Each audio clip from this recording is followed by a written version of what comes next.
J'inspire, je suis arrivé dans le moment présent. J'expire, je sais que c'est un moment merveilleux. Moment présent, moment merveilleux.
Chère taille respectée, chère communauté, aujourd'hui nous sommes le 2 mai 2021. Est-ce que vous pouvez m'entendre correctement? Aujourd'hui c'est une très belle journée pour beaucoup de nos amis qui nous rejoignent en ligne. Cette journée a été planifiée dans leur calendrier pour la journée où ils seront présents avec la communauté du village des Pruniers pour prendre refuge dans la Sangha et prendre les 4 ans d'entraînement à pleine conscience. Et ça aura lieu dans quelques heures.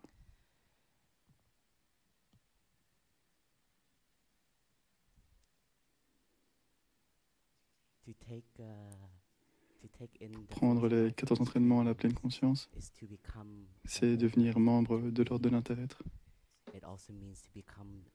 Ça veut aussi dire devenir un membre actif de notre Sangha. Et ça veut aussi dire que soudainement, on a des racines, on appartient à une Sangha. Et on n'appartient pas juste à notre petite Sangha dans notre ville ou dans notre pays, mais on appartient à une grande lignée. Et ça va nous permettre de nous sentir connectés et de couler comme une rivière. C'est une des belles choses de notre direction, c'est de voir qu'on est sur ce chemin ensemble. On est sur ce chemin pour arriver dans la grande mer de compréhension et de libération. Mais on n'a pas besoin d'attendre ou de croire que le bonheur sera à la destination. On pourra appeler ou qu'on peut appeler la rivière ou la mer du Nirvana. Mais on est déjà sur le chemin. Le fait d'être partie de la rivière. On peut déjà goûter, on peut déjà voir les fruits dans notre propre pratique. Au même moment, on peut contribuer à un éveil collectif. Et c'est quelque chose que notre maître nous a transmis à nous tous. Cette compréhension que dans notre civilisation, ce qu'on a besoin maintenant, ce n'est pas juste un seul Bouddha, mais on a besoin de beaucoup de Bouddhas. On a besoin de beaucoup d'éveil.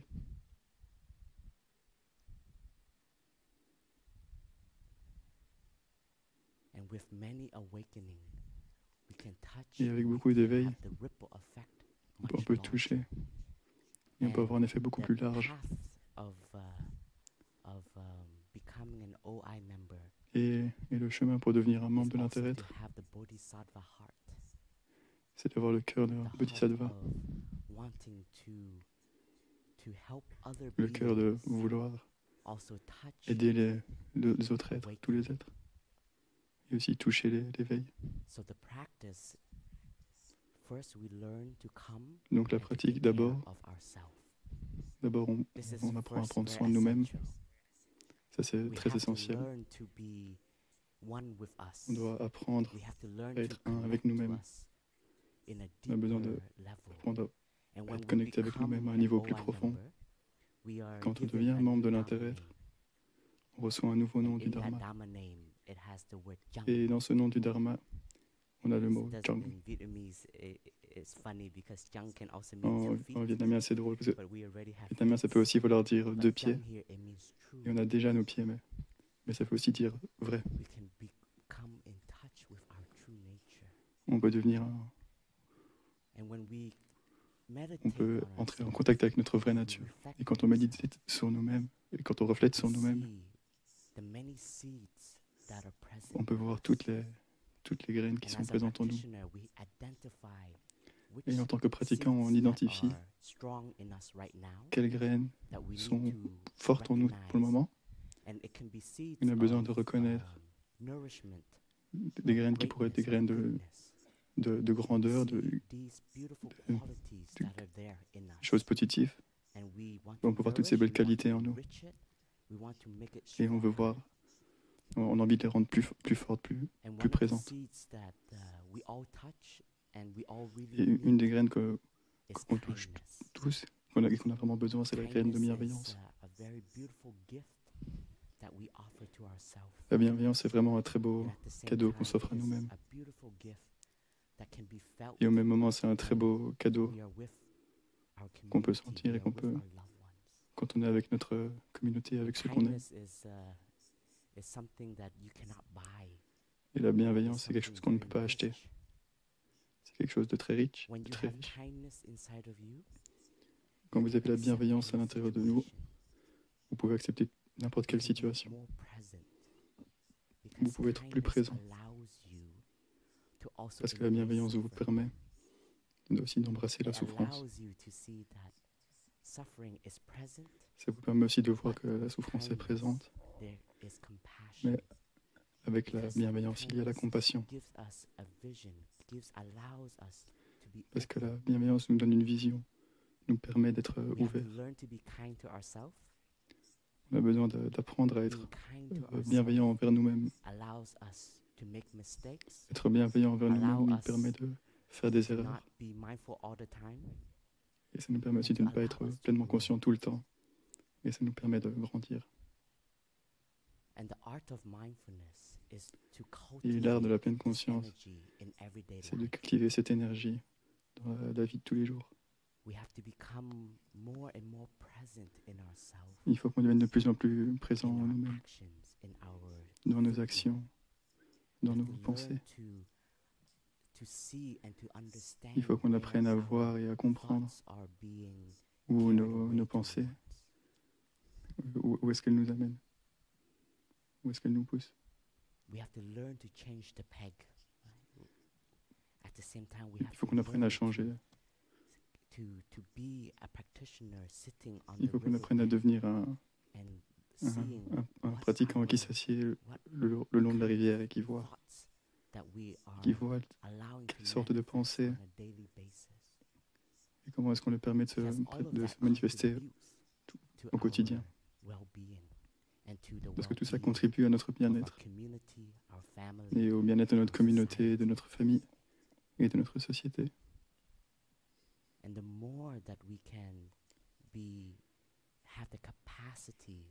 Et le plus on peut voir cette capacité à regarder à notre esprit, au plus on a la chance de cultiver la graine de bonté et de bienveillance et de permettre à notre esprit de générer des bonnes pensées, des pensées de compréhension, d'amour. Donc, la bienveillance est une graine ceux d'entre nous qui ont reçu les entraînements nous permettent d'être en contact avec le chemin du Bouddha, le chemin d'éveil. Ça nous permet à cette graine d'être présente dans notre vie quotidienne. Quand on est bienveillant, notre capacité à aimer va grandir aussi. Ça, c'est certitude. Et la bienveillance, c'est aussi un élément de l'amour véritable. À chaque fois qu'on va au hameau nouveau, on arrive au hameau de l'amour bienveillant. Et on est en contact avec cette graine en nous. Et au plus on pratique, au plus on voit il faut qu'on voit si on devient plus bienveillant ou pas. Yeah, okay. Sometimes my Plum Village English, I don't know if it's still avec mon anglais, le village des pruniers, je ne sais pas si c'est toujours un bon anglais ou pas. Mais je crois que cette graine est devenue quelque chose, une pratique vraiment essentielle pour moi. Parce que quand j'ai reçu l'ordination, j'ai reçu le nom Chang Fapru, ce qui veut dire ami du Dharma.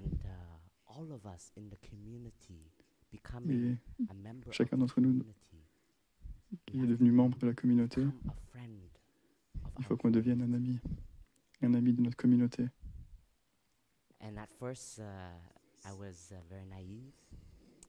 Et au début, j'étais très naïf, parce que je pensais que j'étais plutôt ouvert et plutôt bienveillant, et que tout le monde m'aimerait bien. Et aussi parce que je suis plutôt gentil, j'aimerais tout le monde. Et ça, c'était aussi mon espoir, mon intention. Et quand j'ai reçu mon nom, notre professeur,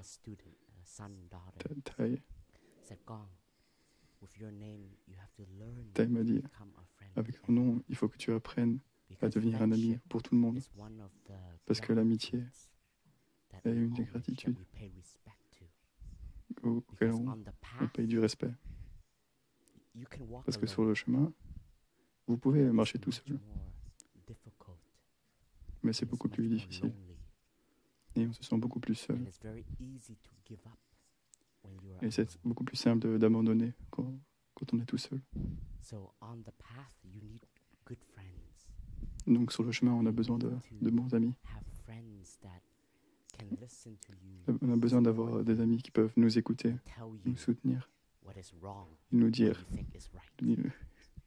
dire ce qui est mauvais quand on pense que c'est juste.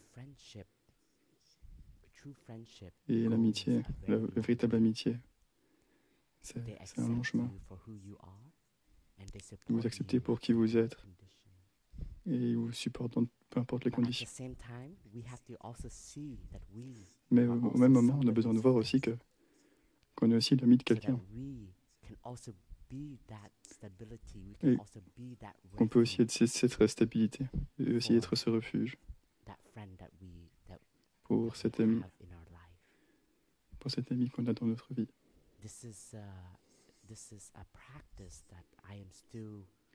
Ça, c'est une pratique que je suis toujours en train de pratiquer aujourd'hui, et que j'honore aussi toujours.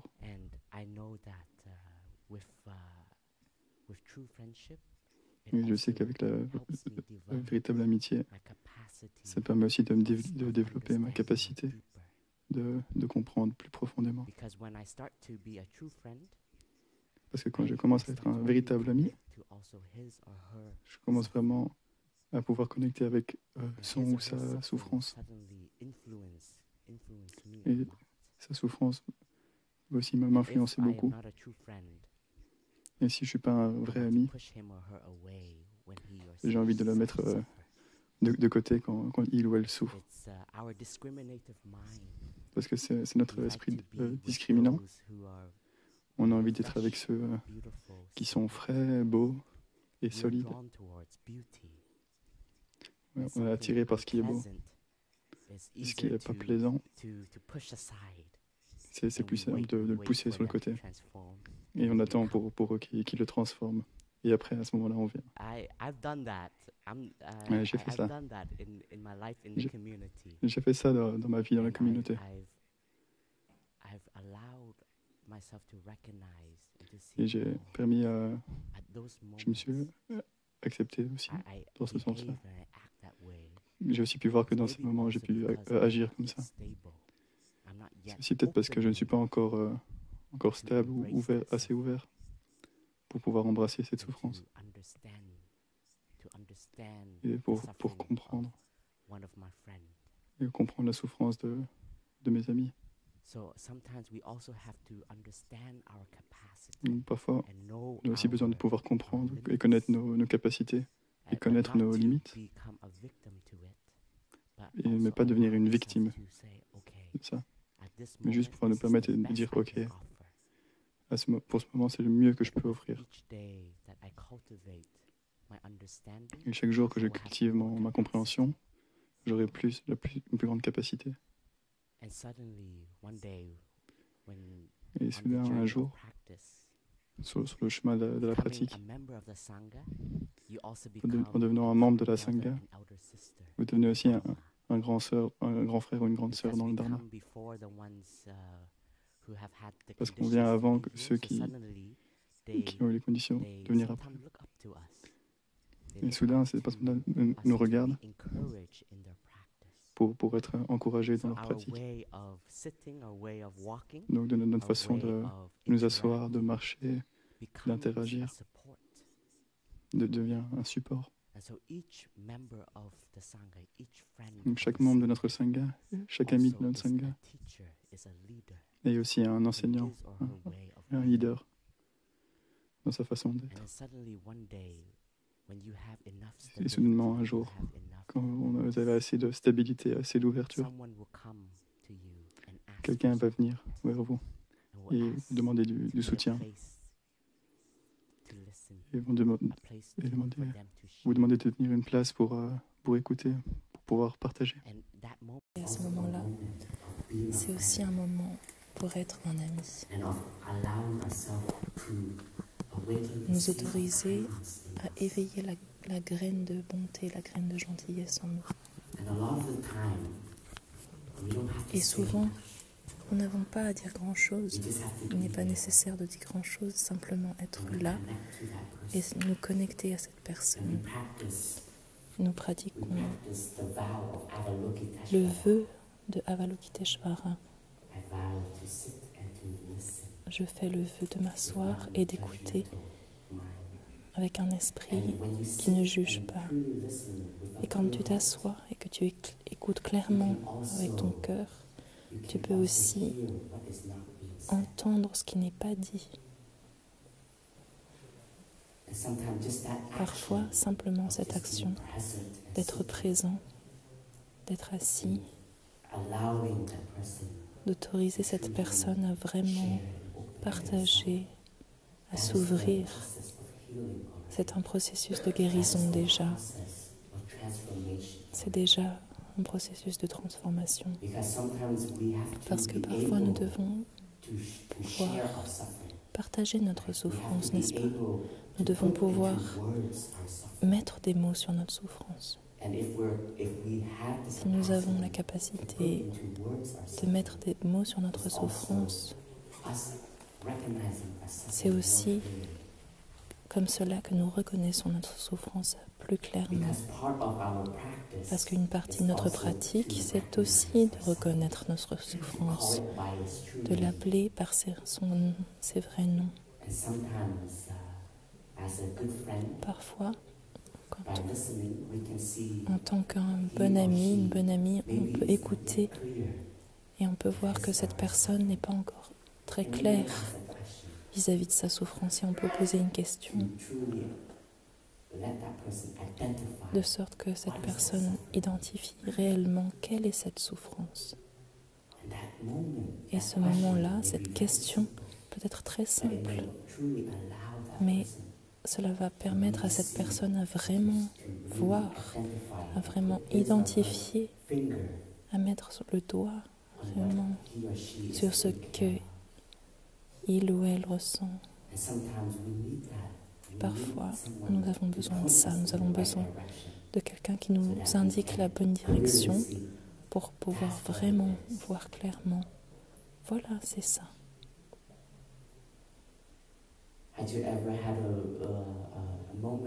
Est-ce que cela vous est déjà arrivé de vous sentir vraiment perdu, de vraiment souffrir et vous expliquer, mais le plus vous expliquez et plus vous êtes dans la confusion. Ça m'est arrivé. Une grande souffrance à ce moment-là, c'était de ne pas avoir la clarté. Et il y a eu un moment dans une de mes crises sur le chemin, je perdais la foi, je perdais la confiance dans ma propre capacité. Je ne trouvais pas la joie, je ne trouvais pas la connexion. Tout ce que je faisais, ça me faisait souffrir. Je souffrais dans tout ce que je faisais. Jusqu'à un moment où il m'est devenu... J'ai vu très clairement que je souffrais. Ça faisait déjà longtemps que je pratiquais. J'étais déjà enseignant du Dharma en plus. Et je ne me suis pas autorisée à dire que je souffre. Parce que dans ma tête, je disais, Fabrou, tu vas y arriver, tu t'en sors. Tu as tous les instruments du Dharma, tu devrais savoir quoi faire. Mais pourquoi est-ce que je souffrais tellement? Et à ce moment-là, j'ai vraiment reconnu dans la Sangha tous mes amis. Ils me tendaient la main pour me soutenir.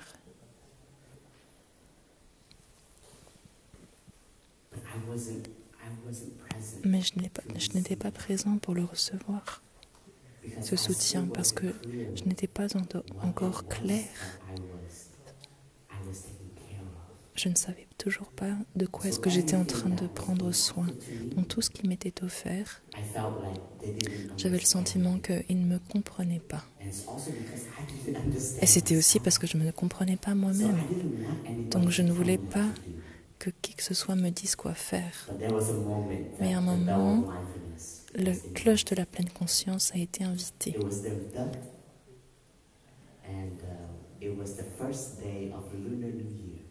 C'était le nouvel an chinois, le premier jour de l'année lunaire.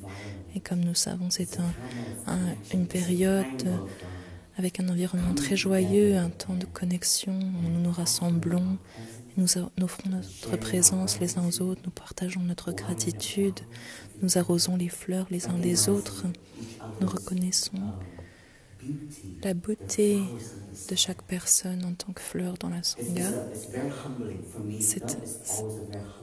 Cette fête du Tet est toujours un temps qui me rend très humble parce qu'elle me permet de voir toutes les couleurs de notre communauté, avec tous les vœux. Je me demande comment on dit tchouk, le mot pour les bons vœux qui nous inondent. Et à ce moment-là, si on ne pratique pas, et en vietnamien on dit que ton nez va grossir ou bien ton ego va grossir avec tous ces bons vœux. Mais au lieu de ressentir que mon ego grossissait, grandissait, je me sentais beaucoup plus humble.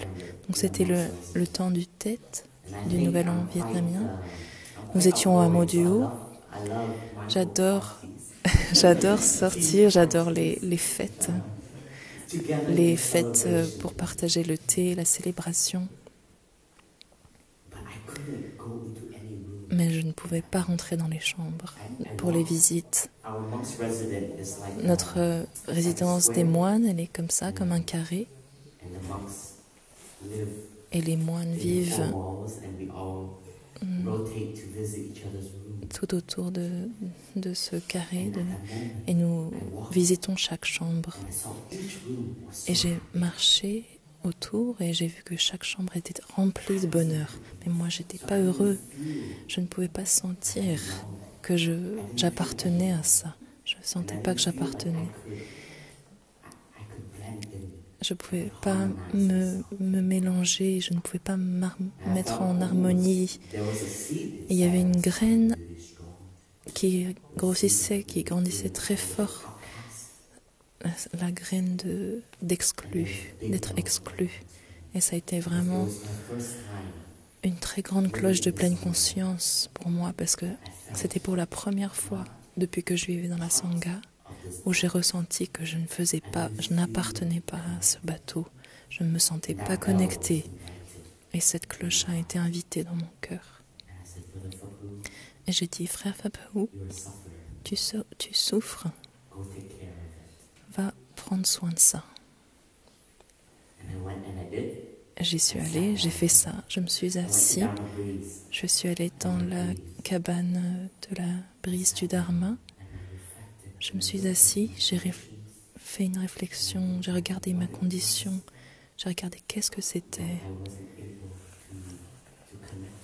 qui faisait que je ne pouvais pas me connecter à mes frères et sœurs. Et j'ai identifié à ce moment-là. J'ai le Dharma, je le pratique. Or, ma pratique commence à descendre parce que je n'ai pas été capable de voir que ma pratique nourrit la Sangha. À l'époque, j'étais très centrée sur moi-même. Je cherchais seulement des objectifs personnels, des accomplissements personnels. J'ai commencé à voir, à penser que moi je fais bien Et lui, elle, dans la communauté, il n'est pas bien. Mon esprit de jugement était très actif. Et de ce fait, ma pratique, au lieu d'être plus dans l'ouverture, ma pratique était un outil pour juger. Et ça m'a rendu très amère, sans même que je m'en rende compte. À ce moment-là, j'ai commencé à réaliser que mon courant, ma rivière d'amour, de gentillesse est devenue très fine, très maigre. Et c'est pour ça que je ne pouvais pas m'ouvrir à recevoir l'amour. Et donc je me suis souvenu que j'avais des amis dans la Sangha et que je dois chercher leurs conseils et que je dois aller les voir et partager avec eux. Et maintenant, je peux partager ça avec vous tous. Je peux partager très ouvertement. Mais à l'époque, c'était tellement difficile parce que il s'agissait de permettre à quelqu'un de voir un aspect, une facette de moi qui était faible. Et je suis allée voir un de mes frères en qui j'avais confiance, avec qui j'étais à l'aise. Et j'ai partagé. Il m'a écouté. Il a écouté très ouvertement. Et je me suis sentie entendue. Et ce frère m'a dit, est-ce que je peux partager? Ma première réaction, c'est non, c'est bon. Parce que j'avais peur. Et j'ai dit, mais oui, s'il te plaît, frère, c'est pour ça que je suis venue te voir. Je ne savais vraiment pas qu'est-ce qu'il allait me dire. Et la première chose qu'il a dite, Frère Prabhu, tu as perdu la foi. Tu as perdu la foi en toi-même et tu as perdu foi dans la pratique, tu as perdu foi dans la Sangha. Je n'ai pas accepté ça. J'ai regardé. Frère, c'est pas vrai. J'ai commencé à être sur la défensive. Il dit oui, je fais ci, je fais ça. Mais il m'a dit, frère, c'est le moment de te taire. J'ai baissé ma tête. Et il m'a dit, frère, juste écoute.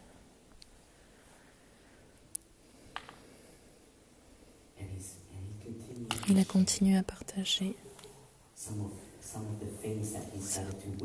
certaines des choses dont il a été témoin chez moi et les petits changements que je m'étais autorisée à cultiver, des habitudes ou bien des vues que je nourrissais en moi. Et à la fin, il m'a dit, est-ce que tu vois pourquoi tu souffres? Et c'était tout ce dont j'avais besoin. Est-ce que tu vois pourquoi tu souffres? Pour moi, c'est parce que j'avais fermé mes portes. Je n'avais plus cette ouverture pour la Sangha. Comme je pensais que je savais tout. Et c'est pour ça que je ne voulais pas recevoir l'amour de la Sangha. Et à ce moment-là, mon cœur s'est réouvert. Donc, je peux dire que ce moment d'amitié m'a sauvé ma pratique et ça a sauvé mes racines dans la Sangha. Parce qu'un ami véritable peut voir cela, peut partager ouvertement. Et c'est grâce aux années que nous avons passées ensemble que j'ai cette relation avec ce frère et que j'ai pu aussi l'écouter, que j'ai pu m'ouvrir et me permettre d'écouter. Même si à ces moments-là, je voulais vraiment réagir. Je voulais Je voulais lui dire pourquoi il avait tort, pourquoi mes pensées étaient correctes.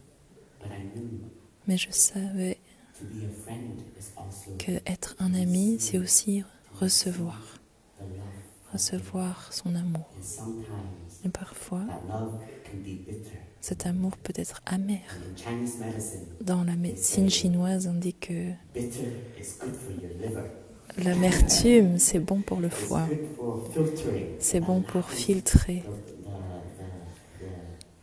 Ça permet au foie de filtrer. Donc parfois, nous avons besoin de ces remèdes amers pour filtrer nos pensées, pour filtrer nos actes, pour filtrer notre façon d'être, pour nous permettre de réellement voir l'amitié. C'est un des grands cadeaux lorsque nous sommes en communauté, lorsque nous vivons en communauté. Et avoir un ou deux amis, c'est un trésor. Je pense que dans une grande communauté, une grande sangha comme celle que nous avons au village des Pruniers, nous avons beaucoup de membres. Et je crois que nous avons tous une connexion. Nous avons tous l'aspiration de nous soutenir les uns les autres et nous faisons tous de notre mieux pour comprendre l'autre personne. Néanmoins,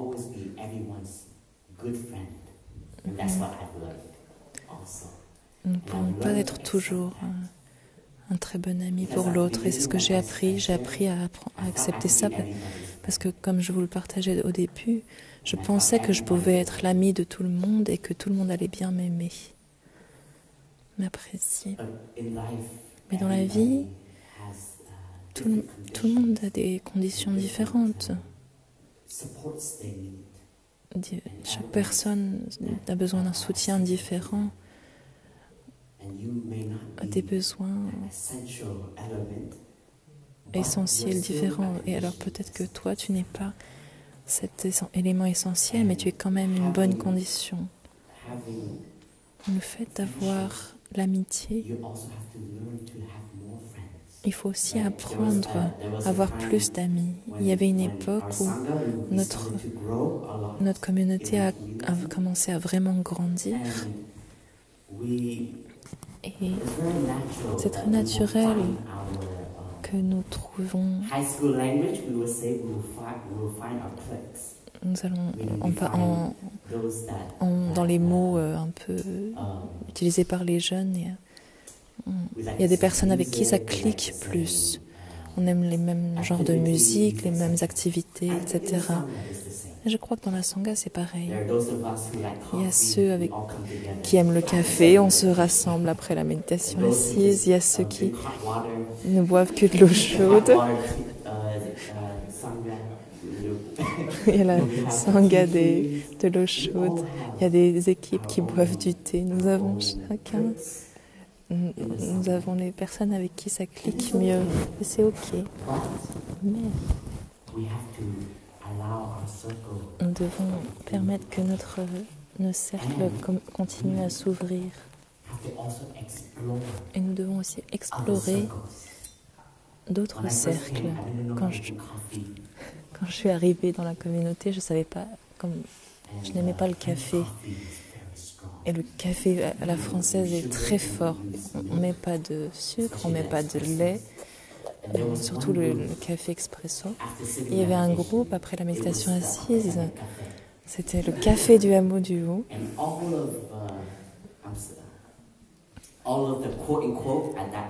Et tous les frères cool se rassemblaient. À mon goût, c'était les frères qui étaient cool. Et donc je me disais, il faut que je puisse rejoindre ce groupe.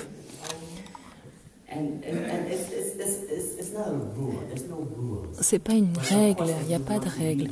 Mais si tu vas, que tout le monde est là et que tout le monde boit du café, tu vas pas dire, donne-moi de l'eau chaude.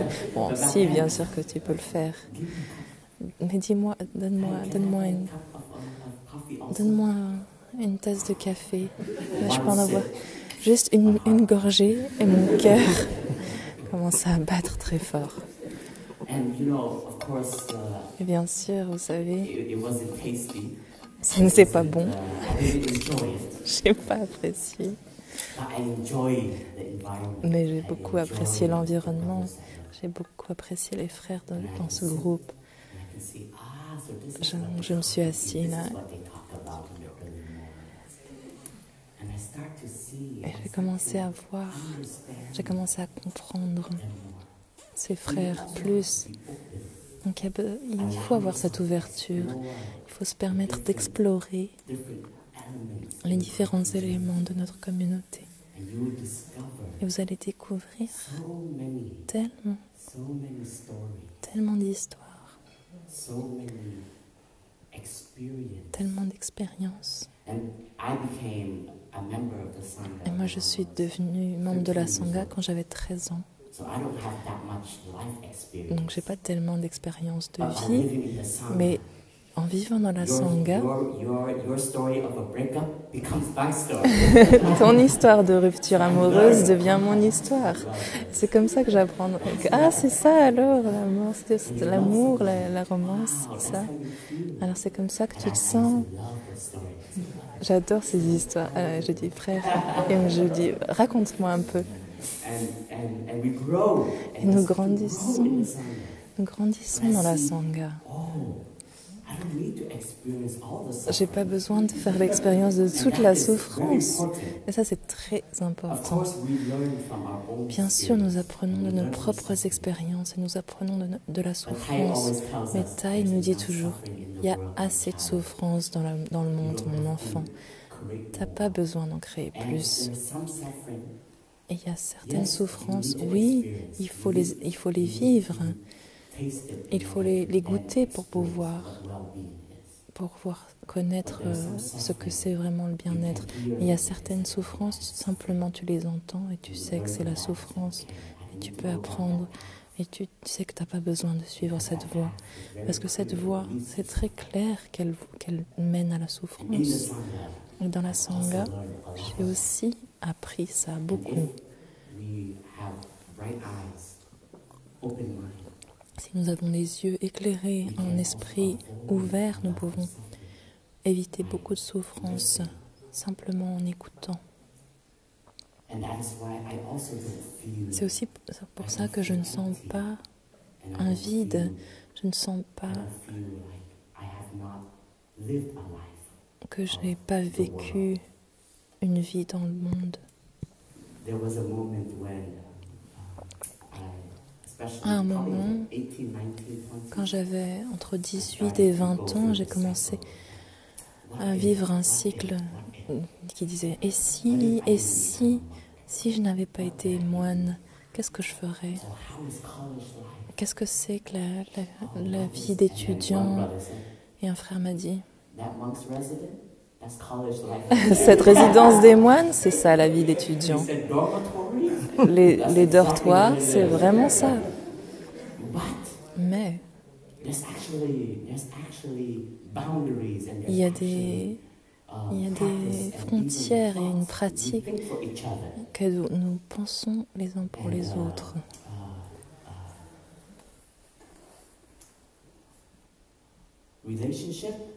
Quant aux relations, c'est ta Sangha. Les frères, les sœurs, les personnes laïques, tout ça, c'est les relations. Des amitiés contiennent tout l'élément de l'amour, l'élément du soutien, de la joie. Et un autre élément que nous pouvons goûter ensemble, c'est le fait de travailler ensemble. Et nous recevons le fruit du service. C'est comme les projets à l'école. Mais ce qui est génial ici, c'est que on se note pas avec des notes 20 sur 20 ou moins que ça. Donc on ne juge pas. Nous voyons que notre croissance Et la croissance d'une autre personne, c'est aussi notre croissance. Et donc ça, c'est aussi un élément du fait de faire partie de la communauté. Quand nous devenons membres de l'ordre de l'inter-être, pour tous nos amis qui sont déjà membres de l'ordre de l'inter-être, nous savons que lorsque nous portons cette veste, nous représentons les trois joyaux, le Bouddha, le Dharma et la Sangha. Quand nous portons cette veste, nous devrions l'honorer, nous devrions nous comporter, nous devrions agir d'une certaine façon qui est fidèle à ce que représente cette veste. En tant que moine, que nonne, Thay nous encourage à toucher notre crâne chaque matin, parce que nous devons nous rappeler que nous sommes moines et nonnes. En tant que moine, que monial, nous avons une certaine manière de nous conduire de façon à ce que notre chemin grandisse. Je ne sais pas ce que c'est pour les personnes laïques, les pratiquants laïques qui vous rappellent que vous êtes sur un chemin de bodhisattva, un chemin d'éveil. Je pense que cette veste peut être un soutien. Je pense que chaque fois que nous faisons la méditation assise, la méditation marchée comme une pratique formelle, nous pouvons porter la Sangha comme un vêtement et cela nous permet de nous rappeler que nous faisons partie d'une lignée, nous faisons partie d'une grande Sangha. Vous êtes la continuation de Thay. Quand vous recevez les 14 entraînements à la pleine conscience. Et par conséquent, nous voulons aussi honorer ce maître qui est en nous. Et la veste, elle représente aussi l'humilité. Ce que Sœur Tienduk a partagé hier dans son enseignement, c'est que la veste est là pour nous rappeler notre pratique. Et cette couleur brune, c'est la couleur de l'humilité. Nous portons du marron parce que nos racines viennent du Vietnam et dans le temps, les paysans, la couleur qu'ils portaient, c'était le marron. Et donc, lorsque les moines au Vietnam ont choisi la couleur de leur robe, ils ont aussi voulu prendre une couleur qui représente l'humilité et la simplicité. Donc nous nous ornons avec cette veste brune. C'est la forme pour nous rappeler. Mais ce que nous devons continuer, nous continuer à nous orner de cette gentillesse, de cette compassion, de cette pleine conscience. Parce que cette essence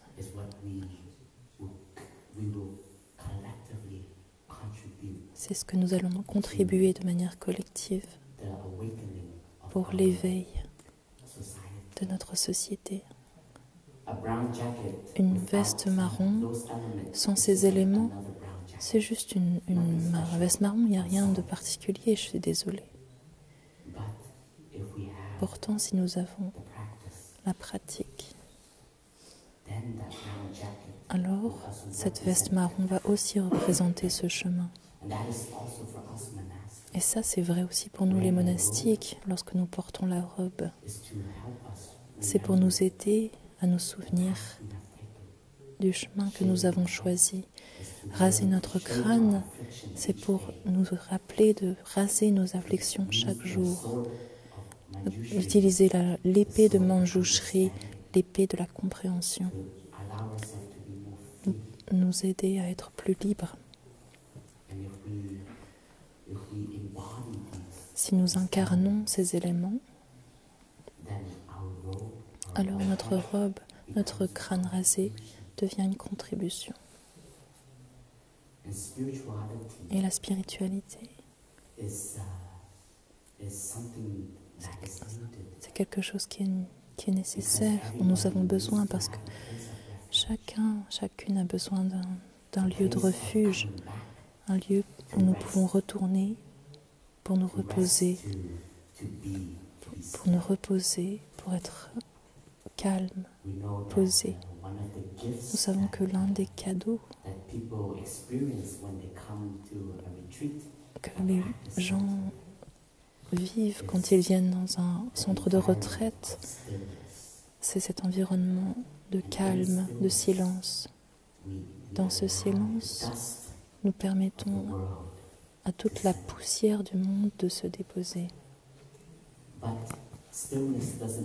Mais le silence n'est pas seulement, n'a pas sa place que dans le monastère, il a sa place dans le cœur, dans le corps.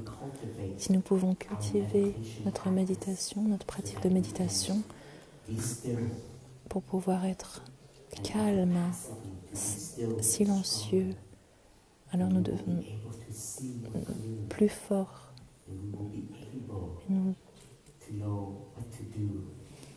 Nous serons capables de savoir quoi faire, de prendre soin de nous, de prendre soin des personnes autour de nous.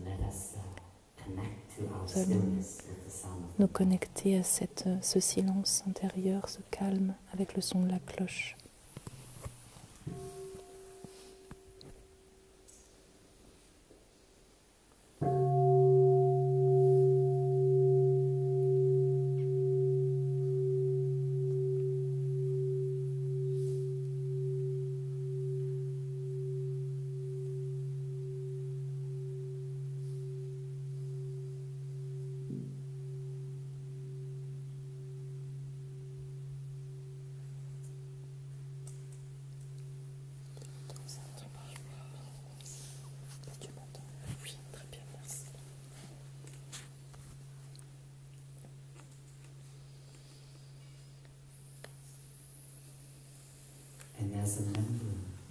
En tant que membre de la communauté de l'ordre de l'interêtre, nous recevons aussi une tâche qui est de contribuer au Sangha, aux communautés. Thai nous encourage toujours, s'il n'y a pas de Sangha, pas encore de Sangha, nous pouvons être l'une des conditions pour aider à ce qu'une Sangha se manifeste. Mais je crois qu'aujourd'hui, il y a beaucoup de Sanghas. Il y a beaucoup de Sanghas dans plein de grandes villes autour du monde. Nous pouvons aussi être un bon membre d'une Sangha. Tout comme lorsque Thai encourage les frères et les sœurs, lorsque vous devenez enseignant du Dharma, votre première tâche, c'est d'apprendre à être heureux. Vous devez avoir la capacité de nourrir et de prendre soin de votre bonheur, de votre bien-être. En tant que membre de l'ordre de l'interêtre, c'est la même chose. Vous devez savoir prendre soin de votre bien-être pour contribuer à notre propre bonheur, et aussi bien que du bonheur de notre Sangha. Parce que la Sangha, c'est un joyau qui porte les deux autres joyaux en elle. Le Bouddha, parce que dans la pratique de la pleine conscience, c'est ça la nature de l'éveil, de l'attention. Dans la Sangha, lorsque nous récitons les entraînements à la pleine conscience, lorsque nous récitons les sutras, lorsque nous partageons le Dharma ensemble, nous gardons la roue du Dharma en marche. Nous faisons que le Dharma continue de s'écouler et en même temps nous continuons à renouveler les enseignements. Nous permettons à ce que les enseignements restent pertinents. Nous utilisons le langage qui est approprié à notre situation, à notre communauté, adapté. Nous sommes dans une époque pleine de changements qui vont très vite. Mais ce que j'identifie, c'est que nous n'avons pas à avoir peur, parce que les enseignements du Bouddha seront toujours pertinents, parce qu'il y aura toujours de la souffrance. Les 4 nobles vérités seront toujours des vérités. il y a toujours la souffrance présente. Alors si nous avons la capacité d'identifier et de prendre soin, de transformer notre souffrance, alors soudain nous avons les ingrédients pour offrir cela à d'autres personnes, à des amis. Dans notre profession, dans notre compétence, nous pouvons soutenir quelqu'un sans même être étiqueté comme pratiquant bouddhiste, parce que nous avons des moyens habiles, nous avons des manières habiles de montrer la lumière de la pleine conscience, sans avoir à leur dire que ça c'est la pratique bouddhiste. Et ça c'est un des cadeaux que notre maître nous a donné. En tant que membre de la Sangha, en tant qu'ami laïque, vous êtes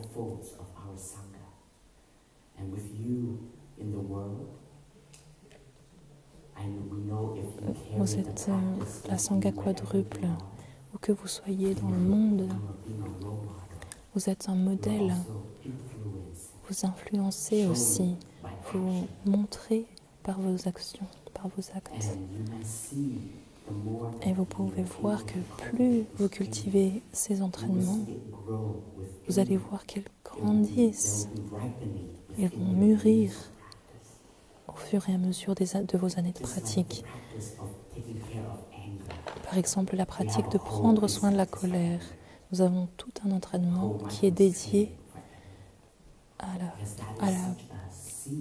la pleine conscience de la colère, parce que c'est une graine qui est très forte en chacun de nous. Elle a été transmise, elle a été cultivée aussi, même si nous ne voulons pas qu'elle soit cultivée, simplement par l'environnement, par les conditions. Mais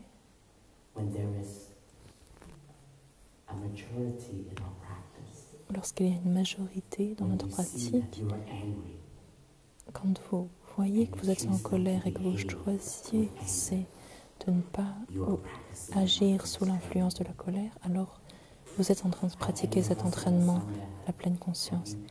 Est-ce que dans la Sangha, nous avons pu faire cela?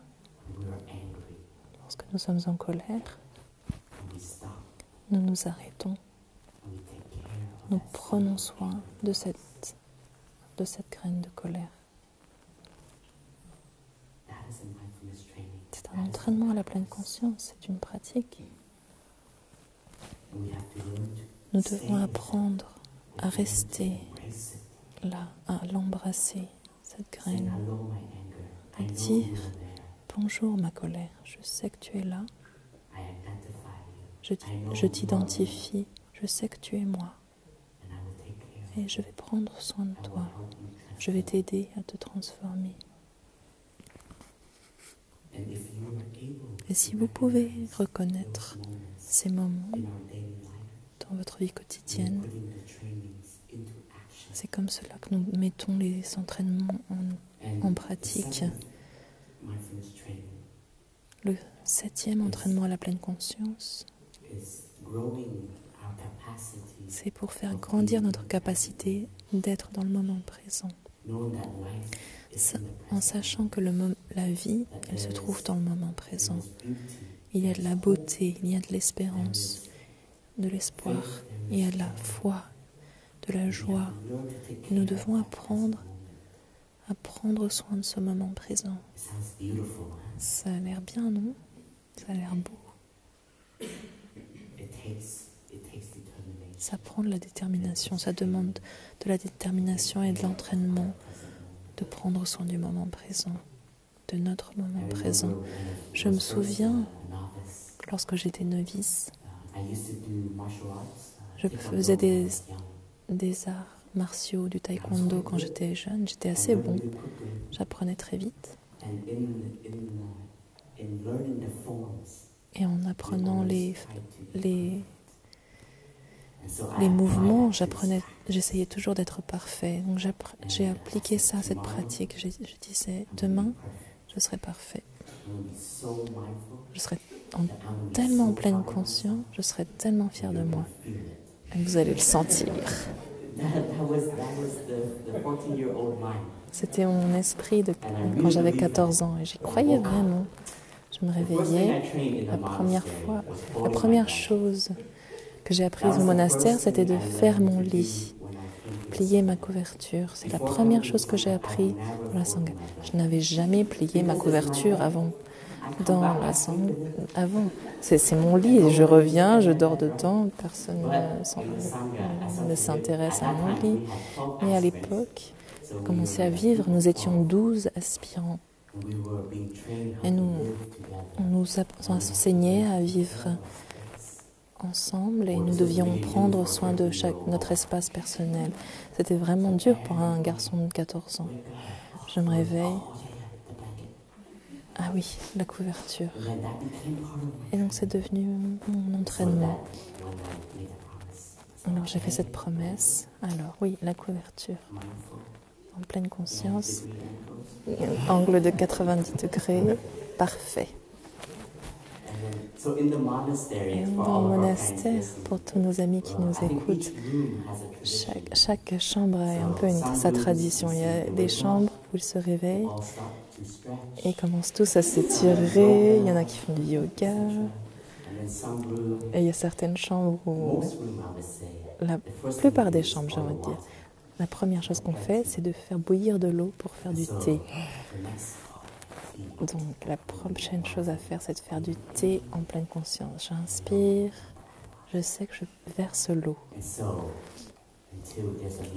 Jusqu'au moment où quelque chose se passe et on se met tellement en colère. Le frère se réveille pas. On a dit qu'on allait faire ça ensemble.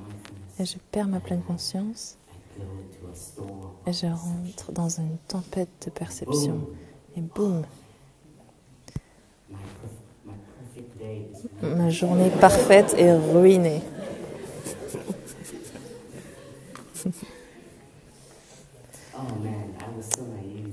J'étais tellement naïf et je me flagellais. Je disais Fapou. J'étais pas encore Fapou. J'étais encore aspirant. Mais je commençais à me permettre. Alors je me disais, alors c'est pas grave, recommence. Et il y avait des jours où je recommençais 100 fois, mais c'est ok, ça va.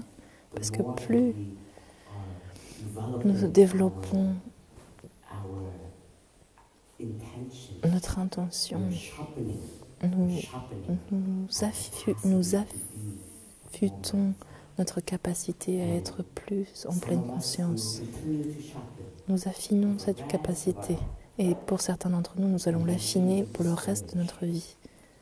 Et on ne doit pas se décourager parce que même le Bouddha, après être illuminé, il a dû continuer à pratiquer pour maintenir sa graine d'éveil, sa graine d'ouverture. Comme nous tous, nous devons continuer à nourrir notre corps de Dharma.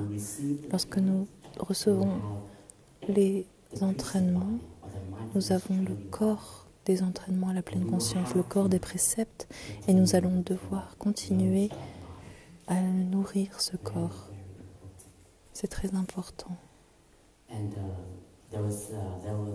Et il y avait un moment où j'ai eu la chance d'être l'intendant de Thaï.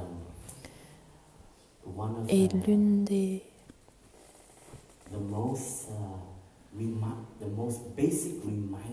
un des rappels les plus basiques que nous recevions tous, c'était d'apprendre à marcher sans parler.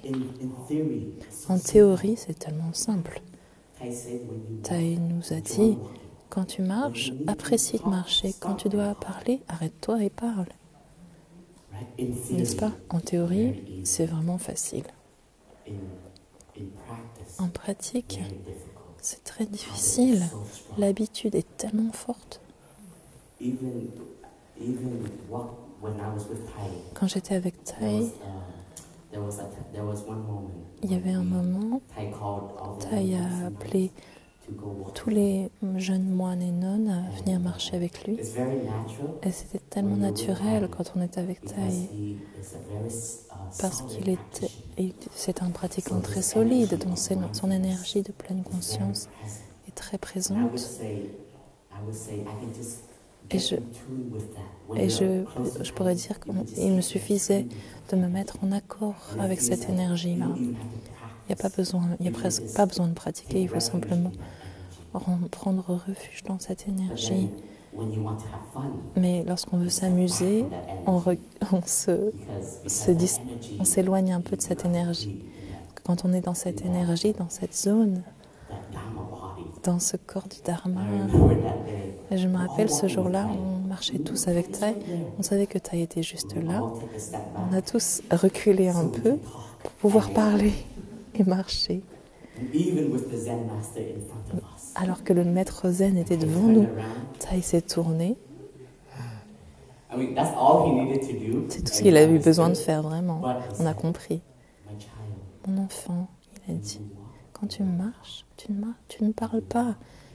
Quand tu marches, profite de la marche. Et ça, c'est une pratique que nous devons affiner chaque jour. Pour que nos pas, lorsque nous marchons, nos pas portent notre communauté, portent notre maître. Un jour, on marchait, on faisait la marche. Thai s'est tourné vers moi. Il m'a demandé, mon enfant, quel gatha est-ce que tu es en train de pratiquer quand tu fais la marche méditative?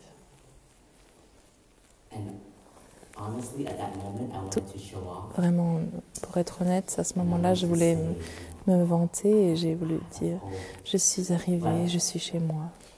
Mais je ne pouvais pas le dire. Thai, honnêtement, je fais que dire gauche, droite.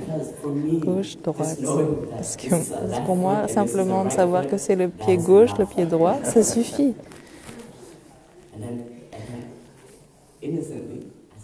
Donc innocemment, j'ai dit, et vous, Thai?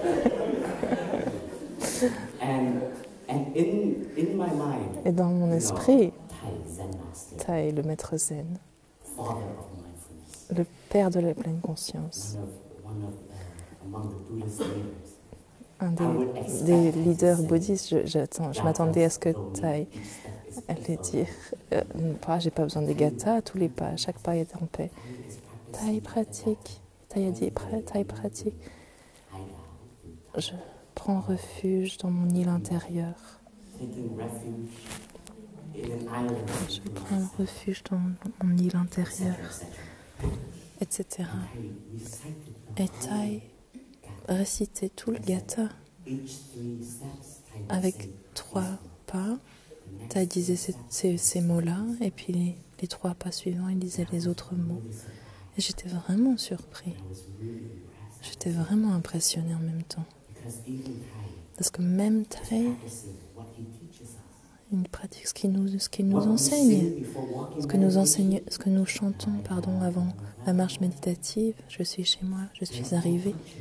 Ce sont des enseignements, ce sont des portes du Dharma, ce sont des sceaux du Dharma dans notre pratique. Et dans mon esprit de jugement, dans mon esprit qui pensait débutant, intermédiaire, avancé, qui catégorise des personnes dans la communauté qui est débutant, qui est avancé, qui est intermédiaire, niveau intermédiaire. Et tout d'un coup, quand Thai m'a dit que Thai pratiquait ce gatha-là, tout ça s'est effondré, ses pensées, ses catégories se sont effondrées, puisque même un grand maître comme Thai continue de cultiver, a besoin de cultiver ses pas, de cultiver sa capacité d'arriver à chaque pas, d'être dans le moment présent. Et ça m'a permis de voir que Toute pratique peut être débutante, peut être intermédiaire, peut être avancée à n'importe quel moment. Et pour moi, avec la respiration, plus je pratique et plus je comprends. Il y a des moments où je peux vraiment retourner à mon souffle sans effort. Je peux vraiment prendre refuge. Et il y a des moments où je dois réciter dans mon esprit, ceci est une inspiration, je prends refuge. Ceci est une expiration, je prends refuge dans cette expiration. Donc ces enseignements que nous avons,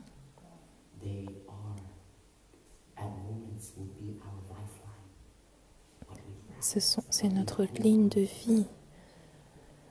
C'est ce que nous avons. Si nous pouvons nous nourrir, que ça va faire partie de notre pouls. Même dans les moments difficiles, cela va s'allumer. Notre graine de pleine conscience, notre pratique de pleine conscience va automatiquement venir et nous dire quoi faire. Donc les entraînements à la pleine conscience sont tous des lumières, des rayons de lumière pour que nous puissions voir, pour que nous ayons la clarté sur ce chemin que nous suivons. Il y a certains entraînements qui semblent très faciles parce que les conditions que nous avons nous permettent, nous soutiennent de pratiquer facilement, mais il y a certains entraînements où nous devons mettre plus d'efforts, nous devons nous entraîner plus, nous devons nous rappeler à la pratique. Il y a d'autres moments où ces entraînements qui semblaient faciles vont devenir plus durs à pratiquer.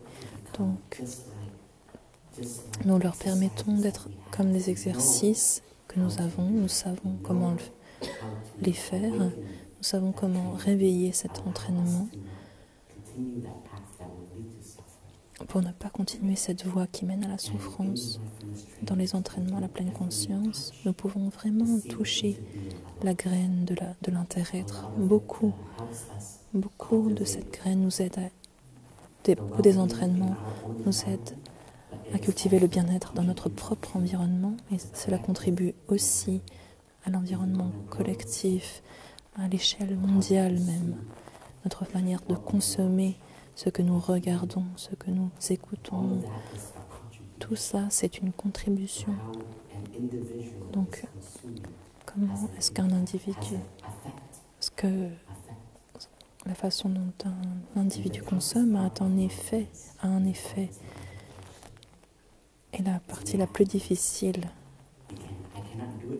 c'est que nous devons le faire nous-mêmes. Je ne peux pas le faire pour vous, mais je peux vous soutenir. Parfois, je peux être un rappel. Je peux être un ami pour vous tenir la main, pour marcher ensemble. Mais vous devez marcher quand même. Cette respiration que vous prenez, c'est votre respiration. Qu'elle soit en pleine conscience ou pas, ça c'est à vous de voir. Ça dépend de vous. Lorsque le Bouddha était sur le point de rentrer dans le Nirvana, il y a des moines qui lui ont demandé dans quoi est-ce que nous devrons prendre refuge lorsque vous serez décédé. Et le Bouddha a répondu, les entraînements à la pleine conscience, vous pouvez toujours prendre refuge en eux parce qu'ils représentent le noble chemin octuple. Les entraînements à la pleine conscience portent en eux le noble chemin octuple. Et comme nous continuons à renouveler les entraînements, à renouveler les enseignements, nous voyons s'ils sont en accord et s'ils incarnent toujours le noble chemin octuple. Je crois que nous avons dit qu'environ tous les 10 ans, nous allons réviser les entraînements à la pleine conscience. Je pense que l'année prochaine, ce sera les 10 ans depuis la dernière révision des entraînements que nous récitons à présent. Hier, nous les avons lus après. Je les ai relus après l'enseignement de Sir Tian Luc et j'ai pensé, oui, c'est encore assez pertinent, c'est encore très applicable. Peut-être qu'il peut y avoir quelques ajustements.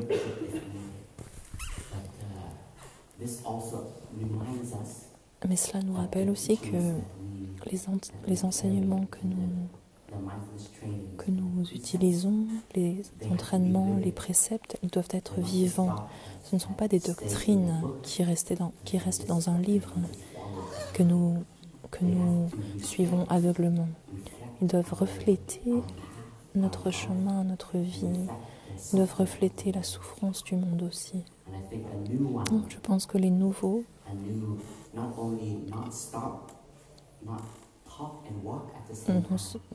non seulement le fait de nous parler, c'est pas simplement marcher et parler, c'est aussi de ne pas envoyer des textos en même temps qu'on marche. C'est un pratiquant laïque qui m'a donné ce rappel au village des Pruniers. J'étais en train de marcher avec mon téléphone et il y a quelqu'un qui m'a dit « Cher frère, je pense pas que tu devrais faire un texto en même temps que tu marches. » Je dis « Mais t'as raison, merci. » Oh là là, j'avais vraiment honte. J'ai commencé à suer.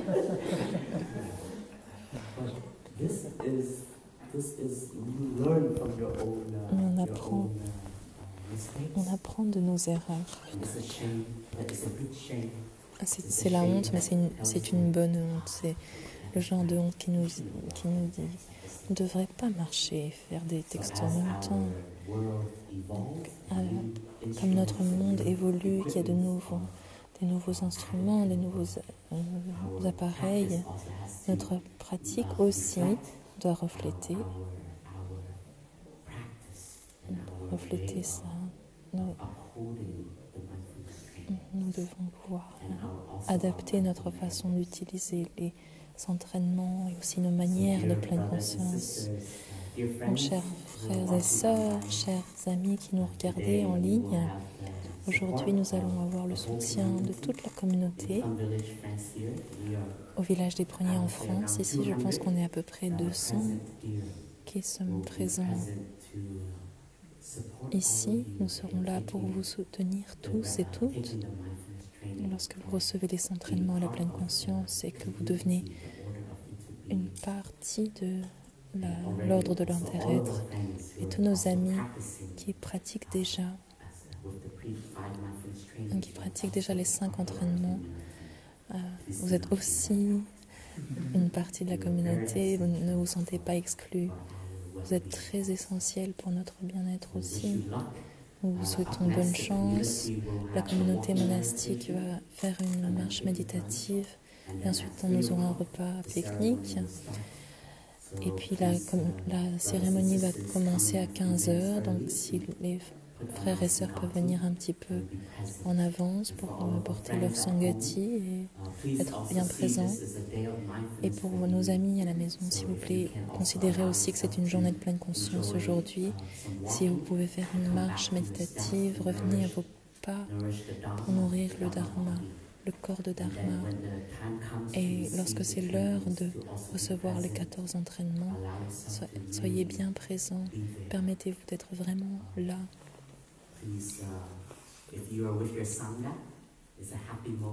Si vous êtes avec votre sangha, c'est vraiment un moment de bonheur. Et pour tous les sanghas qui vont être là pour soutenir, merci beaucoup. Merci, cher sangha.